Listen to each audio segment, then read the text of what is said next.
আজ 1 বছর যাবৎ চাকরির খোঁজে এই অফিস থেকে ও অফিস ছুটে মরছি, কিন্তু ওই চাকরি নামক সোনার হরিণের দেখা মিলছে না।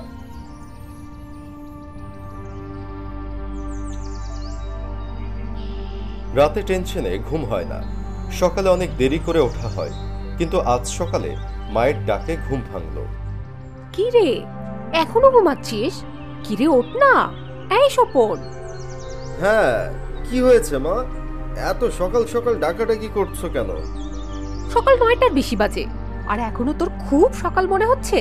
শোন, একটু আগে একটা লোক এসে এই কাগজটা দিয়ে গেল, দেখে তো চিঠি মনে হচ্ছে। দেখ তো কি বাবা। আমি পড়িমড়ি করে উঠে পড়ি, মায়ের হাত থেকে সেই ছোট কাগজখানা নিয়ে পড়তে থাকি। মা অবাক দৃষ্টিতে আমার দিকে তাকিয়ে আছে। পুরোটা পড়ার পরে একটা দীর্ঘশ্বাস ফেলে কাগজটা বন্ধ করলাম। কি হলো? কি লেখা এই কাগজে? আর কে পাঠিয়েছে? কি হলো বল। চিঠিটা এসেছে মোহনপুরের জমিদারের কাছ থেকে। আমাকে যত তাড়াতাড়ি সম্ভব যেতে বলেছে। মানে, তার হাঁস মুরগির খামারের নাইট গার্ড হিসেবে কাজ করার জন্য আমি কয়েকদিন আগে আবেদন করেছিলাম। সে কি কথা? তুই শেষ পর্যন্ত এই হাঁস মুরগির খামারের নাইট গার্ড হবি? এই ছিল আমার পোড়া কপালে। হায় রে। কি করব বলো? গত 1 বছর যাবৎ চাকরির পিছনে ছুটছি, কিন্তু কিছুতেই তো কিছু হচ্ছে না। সংসার চলে না টাকার অভাবে। ওই জমিদার এই কাজের জন্য ভালো বেতন দিবে, তাই আর না করো না। আমি কিচ্ছু বলবো না, যা খুশি কর গে, সবই আমার পোড়া কপাল। সারাদিন ব্যাগপত্র গুছিয়ে বিকেলের দিকে বেরিয়ে পড়লাম। যাওয়ার আগে মায়ের কান্না ভরা মুখটা দেখে আমার বেশ কষ্ট হচ্ছিল। নতুন জায়গা, নতুন লোকজন, সাবধানে থাকিস বাবা। ঠিক আছে মা, তুমি এত চিন্তা করবে না। আমি আসি তাহলে।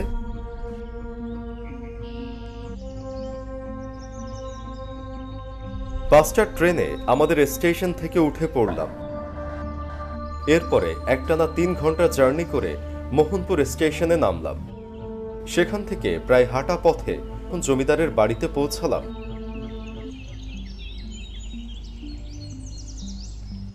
আসো আসো, আমি তো তোমার জন্যই অপেক্ষা করছিলাম। আমি জমিদার মোহনলাল।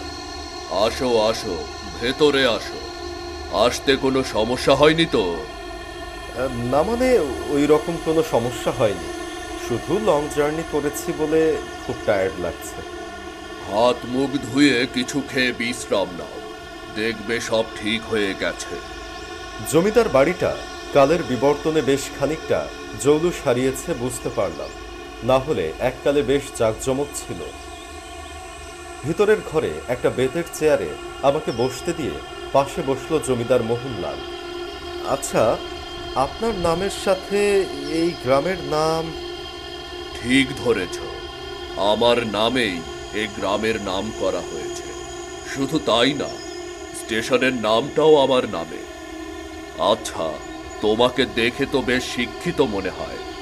তুমি চাকরি বাকরি করবে, তা না করে এখানে কেন এলে? চাকরির চেষ্টা কি করিনি ভেবেছেন? কিন্তু কপালের দোষে কিছুই জুটেনি। এদিকে হাতে কোনো টাকা পয়সা নেই, অভাব অনটনে সংসার চলে না, তাই আর কি। যাক, এখানে আশা করি তোমার কোনো সমস্যা হবে না। শুধু আমার ওই খামারের এলাকায় লোকজন একটু কম তো, তাই তোমাকে সাবধান থাকতে হবে একটু। ও, চোর ডাকাতের ভয় আছে বুঝি? না না না না, ঠিক চোর ডাকাত নয়। যাক, থাক সে কথা। নরেন তোমাকে সব বুঝিয়ে দেবে। নরেন, এই নরেন, নরেন রে। 2-3 বার জোরে জোরে হাঁক দেওয়ার পরে ভিতরের ঘর থেকে একটা রোগা পাতলা চেহারার লোক এসে আমার পিছনে দাঁড়ালো। এনাকে কাল সকালে আমার খামারে নিয়ে যাবে। কাল থেকে ইনি নাইট গার্ড হিসেবে থাকবেন। সব কাজ এনাকে বুঝিয়ে দেবে, কেমন? ঠিক আছে কর্তা, আমি ওনাকে সব কিছু বুঝিয়ে দেব। আপনাকে এ নিয়ে কোনো চিন্তা করতে হবে না। এখন ওনার জন্য খাবারের ব্যবস্থা করো। আর হ্যাঁ, উনি কিন্তু শহরের শিক্ষিত মানুষ, যত্ন আত্মিকের যেন কোনো ত্রুটি না হয়। আরে না না, আমি খুব সাধারণ মানুষ বাবু, আমার কোনো সমস্যা হবে না। ঠিক আছে কর্তা, আমি সব ব্যবস্থা করছি কন। মোহনলালকে মাথা নিচু করে সম্বোধন জানিয়ে নরেন চলে গেল।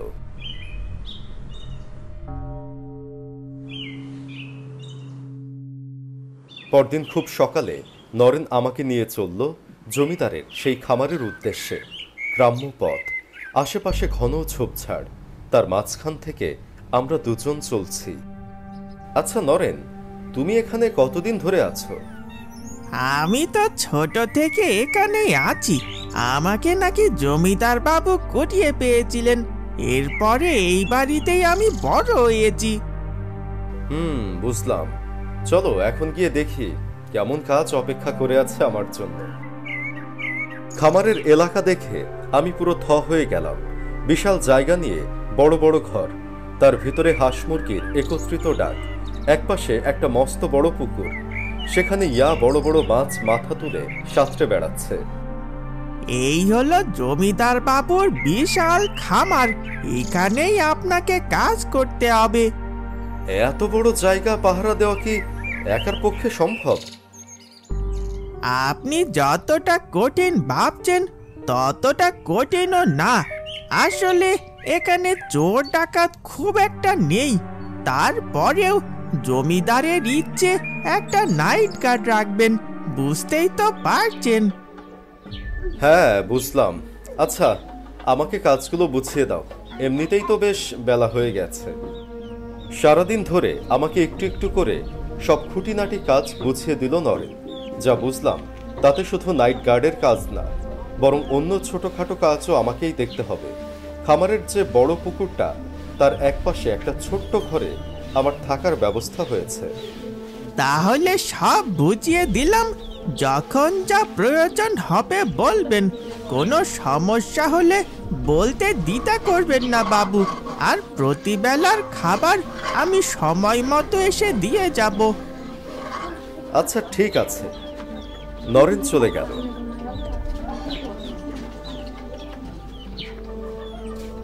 নরেনের সাথে সাথে সূর্য অস্ত গেছে। চারদিকে একটা ঘন জমাট বাঁধা অন্ধকার নেমে এসেছে। গোটা জায়গাটা শুনশান ফাঁকা। এর মাঝে বসে যেন একাকিত্বকে আরো বেশি করে অনুভব করছিলাম। যাক, একটু কষ্ট হলেও কাজটা করে যেতে হবে। ভালো বেতন পেলে আর কি লাগে। থাকার জায়গা, খাওয়া দাওয়া কোনো কিছুরই তো অভাব নেই এখানে। চাকরির পিছনে ছুটে জুতা ক্ষয় করার থেকে এটাই ঢের ভালো। কথাগুলো একা একা বিড়বিড় করে বলতে বলতে হঠাৎ একটা আলো পুকুরের পাড় ধরে একটু একটু করে নড়াচড়া করছে। নরেন তো বলল চোর ডাকাত নেই, কিন্তু এ তো দেখছি আসতে না আসতেই শুরু হয়ে গেছে। আচ্ছা দেখাচ্ছি তোমার মজা।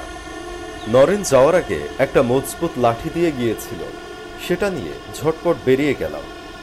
পুকুর পাড়ে যেতেই সেই অল্প আলোতে দেখলাম একটা যুবক বয়সী লোক হেঁটে আসছে।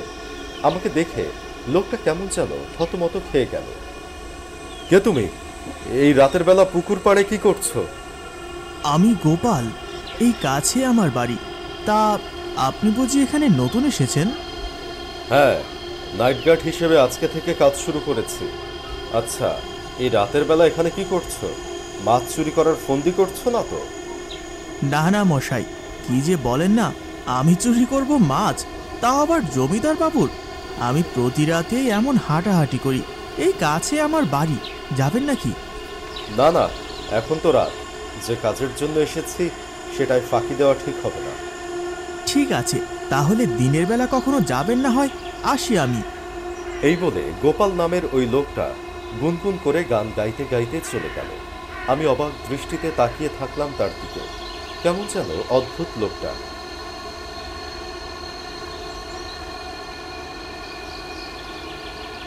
রাতে আর তেমন কিছুই হলো না, এসে শুয়ে পড়লাম।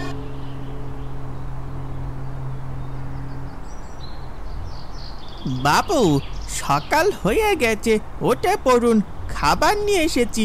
কি হলো বাবু, শুনতে পাচ্ছেন না? কি হলো? নরেনের গলা শুনে ঘুম ভাঙল আমার। তাড়াতাড়ি উঠে দরজা খুলে দিলাম।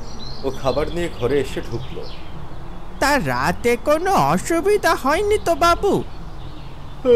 না না, তেমন কোনো অসুবিধা হয়নি। ঠিক আছে, এই খাবার রেখে গেলাম, ঠিক সময়ে খেয়ে নেবেন। আমার আবার এখনই যেতে হবে, বাড়িতে এত কাজ পড়ে আছে, তার কি বলবো। ঠিক আছে, তুমি তাহলে যাও, এখানে দেরি করতে হবে না। জমিদার সাহেবকে বলে দিও যে আমি বেশ আছি এখানে। নরেন চলে গেল। আমি হাত মুখ ধুয়ে খাবারটা খেয়ে নিলাম।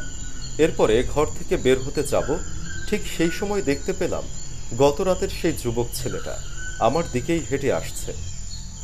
চলুন, এখন তো দিনের বেলা, আপনার কাজ নেই, আমার বাড়ি এই কাছেই।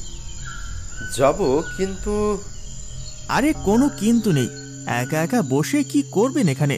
তার থেকে আমার সাথে আসুন, ভালো লাগবে। আমি আর না করতে পারলাম না, গোপালের সাথে বেরিয়ে পড়লাম। খামার পেরিয়ে একটা ছোট বনের মতো জায়গা, সেখানে একটা দোতলা ঘরের সামনে এসে গোপাল থামল। এটা হলো আমার ঘর, আসুন ভেতরে আসুন। ঘরের ভিতরে ঢুকতেই আমি অবাক। ফ্লোরে সারি সারি সাজানো আছে মাটির মূর্তি। এত সুন্দর হাতের কাজ আমি আগে কখনো দেখিনি। তবে একটা মূর্তির দিকে চোখ পড়তেই আমি থমকে গেলাম। মূর্তিটা যেমন কুৎসিত তেমনি ভয়ঙ্কর। আচ্ছা, এটা কার মূর্তি? এটা আমার মা। ও আচ্ছা, এগুলো কি সব তোমার হাতে বানানো? হ্যাঁ, ওই টুকটাক নাড়াচাড়া করি এই আর কি। ওই একটা মূর্তির রূপ আমি যেন ভুলতে পারছি না। এতটা ভয়ঙ্কর যে কারো রূপ হতে পারে আমি জানতাম না। তবে যেহেতু বলেছে এটা ওর মায়ের মূর্তি, তাই আর কিছু বললাম না। আচ্ছা, এখানে তোমার আর কেউ নেই? মানে বাবা মা ভাই বোন? না, এখানে আমি একাই আছি, সবাই অনেক আগেই মারা গিয়েছে। বেশ খানিক সময় গোপালের সাথে কাটিয়ে সন্ধ্যার ঠিক আগ মুহূর্তে চলে এলাম। রাত নামল। আমিও একটা টর্চ নিয়ে বেরিয়ে পড়লাম। প্রতিটা জায়গায় একবার করে দেখে এগিয়ে যেতে থাকি। হঠাৎ আমার সামনে ভেসে উঠল একটা ছায়া মূর্তি, একজন মহিলা। কিন্তু এনাকে আমি চিনি। এই মহিলার মূর্তি তো আমি গোপালের ঘরে দেখেছি আজকে। তার মানে এই কি গোপালের মা? কিন্তু গোপাল তো বলল তার মা অনেক আগেই মারা গিয়েছে। তাহলে এ কে? বলতে বলতে আবারও উধাও হয়ে গেল ওই ছায়া মূর্তি। এরপরে আবারও দৃশ্যমান হলো। ভয়ে আমি রীতিমতো ঘামতে থাকি। এক ছুটে ঘরে চলে আসি। এরপরে অনেক রাত পর্যন্ত আর বাইরে যাই না। নরেনও আজকে আর খাবার নিয়ে এলো না। অনেক রাত পুকুরের চারদিকে ঘুরতে লাগলাম। ঠিক তখনই দেখলাম পুকুরের ঠিক মাঝখানে হাবুডুবু খাচ্ছে গোপাল। গোপাল, এই গোপাল, এত রাতে পুকুরে কি করছো? কি হয়েছে তোমার? আমার কথার কোনো উত্তর দিল না ও। আমি শুধু দেখতে থাকলাম ও ক্রমেই পুকুরের জলে ডুবে যাচ্ছে। ঠিক সেই সময় তুফান উঠল গোটা পুকুরের জলে। আমি পিছনে তাকিয়ে দেখি গোপালের মা। এ কি হচ্ছে? আমি তো পড়ে যাব। কি হচ্ছে সব? গোপালের মায়ের দুই চোখ ফেটে যেন রক্ত বের হয়ে আসবে। তার চোখে মুখে প্রতিহিংসার আগুন। আমি আর নিজের টাল সামলাতে পারলাম না। ঝপ করে পুকুরে পড়ে গেলাম। যখন জ্ঞান ফিরল তখন দেখলাম আমি পুকুরের পাড়ে কাদা মাটির ভিতরে পড়ে আছি। পাশে দাঁড়িয়ে ডাকছে নরেন। বাবু, কি হয়েছে আপনার? এই পুকুর পাড়ে আপনি পড়ে আছেন কেন? আমি কোথায়? ওরা আমাকে ডুবিয়ে দিবে, আমাকে মেরে ফেলবে। বাঁচাও, বাঁচাও আমাকে। নরেন আমাকে ধরাধরি করে জমিদার বাড়িতে নিয়ে গেল। বিকালের দিকে একটু সুস্থ হলাম। সামনে মুখোমুখি বসে আছেন জমিদার মোহনলাল। কাল রাতে কি হয়েছিল বলো তো একটু। নরেন বলছিল তোমাকে নাকি পুকুরের পাড়ে কাদামাটির ভেতরে পাওয়া গেছে। গোপাল আর তার মা আমাকে ডুবিয়ে মারতে চেয়েছিল। তুফান তুলছিল, নৌকাটা দানবের মতো দোলাচ্ছিল। এরপরে আর কিছু মনে নেই আমার বাবু। একদমই একই ঘটনা। তা তোমাকে নিশ্চয়ই গোপাল তার বাড়িতে নিয়ে গিয়েছিল। হ্যাঁ, কিন্তু আপনি জানলেন কি করে? আগের নাইট গার্ডটা এমন করেই মারা গিয়েছিল। মারা যাওয়ার আগে সবটা বলে গিয়েছিল, কিন্তু আমাদের ঠিক বিশ্বাস হয়নি। আসলে গোপাল আর ওর মা একসময় ওই পুকুরের পাড়ে থাকতো। সে আমি যখন ছোট ছিলাম তখনকার কথা। এক রাতে নাকি ডাকাত এসে ওদের বাড়ির সব লুট করে নেয়, আর ওদের দুজনকে পুকুরে ডুবিয়ে মেরে ফেলে। এরপরে আর কোনো মানুষকে ওই খামারে রাখতে পারিনি আমরা। যারাই থাকে তারাই মরে যায়। তাহলে আমি তো মৃত্যুর হাত থেকে বেঁচে ফিরলাম। এই কাজ তোমার আর করার দরকার নেই। শহরে আমার পরিচিত কিছু মানুষ আছে, তাদেরকে বলে আমি তোমাকে একটা কাজের ব্যবস্থা করে দেব। তুমি বাড়িতে ফিরে যাও। বাড়িতে ফিরে যাও তুমি, কেমন? আমিও আর না করলাম না। জমিদার মোহনলালকে ধন্যবাদ জানিয়ে বাড়ির পথ ধরলাম।